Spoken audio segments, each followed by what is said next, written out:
মাঠের খেলার বাইরেও বিশ্বকাপ ফাইনালে লুকিয়ে ছিল গোপন কোনো বিষয়। স্পেনের বিপক্ষে ফাইনাল ম্যাচ হারার পর এবার রহস্যজনক এক তথ্য দিলেন লাল কার্ড পেয়ে মাঠ ছাড়া এনজো ফার্নান্দেজ। জানালেন ম্যাচের বাইরে লুকিয়ে ছিল অন্য কিছু, যার কারণে পরাজয় বরণ করতে হয়েছে তাদেরকে। আর এদিকে রেফারির আচরণ ও মাঠের বাইরের একাধিক বিষয় নিয়ে এখন আলোচনা গড়াচ্ছে ভিন্ন দিকে। এনজো ফার্নান্দেজের করা সেই মন্তব্য ও আর্জেন্টিনার ফাইনাল হারের পেছনের রহস্য নিয়ে বাকিটা থাকছে রিপোর্টে।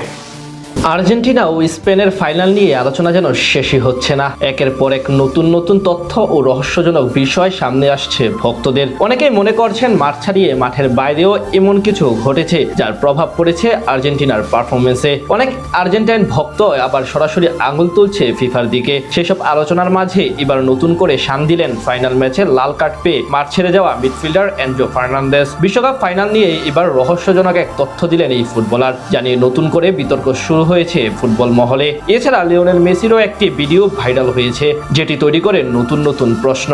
বিশ্বকাপ ফাইনাল আর্জেন্টিনা ও স্পেনের লড়াইয়ে বেশ কিছু বিষয় অবাক লেগেছে সকলের। বিশেষ করে আকাশে নীলদের পারফরমেন্স ছিল পুরোপুরি হতাশাজনক। লামিনে ইয়ামালদের বিপক্ষে পাত্তাই পায়নি তিনবারের বিশ্ব চ্যাম্পিয়নরা। পুরো ম্যাচে একটিও অন টার্গেটে বল রাখতে পারেনি তারা। এর চেয়ে অবাক লেগেছে তাদের ফুটবলারদের শরীরী অ্যাপ্রোচে। এছাড়া ফাইনালে লাউতারো মার্টিনেজের মাঠে না নামার ড্রেসিং রুমের ভাইরাল হওয়া এক ভিডিওতে অধিনায়ক মেসির করা এক মন্তব্য এবং রেফারির আচরণ সব মিলিয়ে প্রশ্নের দানা বেঁধেছে সবার মনে। 25 বছর বয়সী ফুটবলার এনজো ফার্নান্দেজ সামাজিক যোগাযোগ মাধ্যমে লিখেছেন, একটা সময় আপনারা বুঝতে পারবেন ফলাফলের থেকে বড় কিছু ছিল। তার এমন মন্তব্য ঘিরে শুরু হয়েছে নতুন বিতর্ক। তাছাড়া লাল কার্ড পাওয়ার পরেও তিনি মুখের হাসি দিয়ে এবং আচরণের মাধ্যমে বোঝানোর চেষ্টা করেছেন এটি আনফেয়ার ছিল। এদিকে ফাইনাল ম্যাচের দুদিন পর সামাজিক যোগাযোগ মাধ্যমে একটি ভিডিও ছড়িয়ে পড়েছে, যার পর তৈরি হয়েছে নতুন বিতর্ক। সোশ্যাল মিডিয়ায় ছড়িয়ে পড়া ড্রেসিং রুমের একটি ভিডিওতে মেসিকে তার সতীর্থদের কোনো এক ধরনের অনাকাঙ্ক্ষিত ঘটনা বা দুর্ঘটনার বিষয়ে শান্ত করার চেষ্টা করতে দেখা যায়। তিনি তাদের উৎসাহী করেন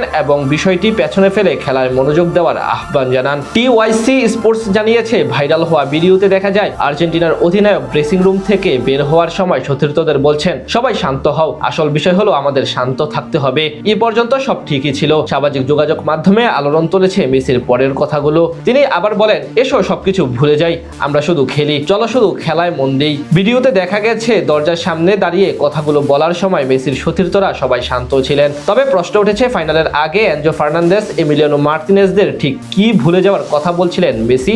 এছাড়া একই ম্যাচে আর্জেন্টাইন খেলোয়াড়দের বডি অ্যাপ্রোচও নানান ধরনের প্রশ্ন সৃষ্টি করে। মাঠে স্পেন স্পষ্টভাবে সেরা দল ছিল, তবুও ভক্তদের যুক্তি আর্জেন্টিনার খেলোয়াড়দের যেভাবে পারফর্ম করেছে তা অনুধাবন করা কঠিন। এদিকে রবিবার দিবাগত রাতে ফাইনালে স্পেনের বিপক্ষে 1-0 গোলের ব্যবধানে পরাজয়ে রানার্স আপ হয় আর্জেন্টিনা। অন্যদিকে দাপট দেখিয়ে জয় তুলে নিয়ে 16 বছর পর নিজেদের ইতিহাসের দ্বিতীয় শিরোপা উঠিয়ে ধরে স্পেন।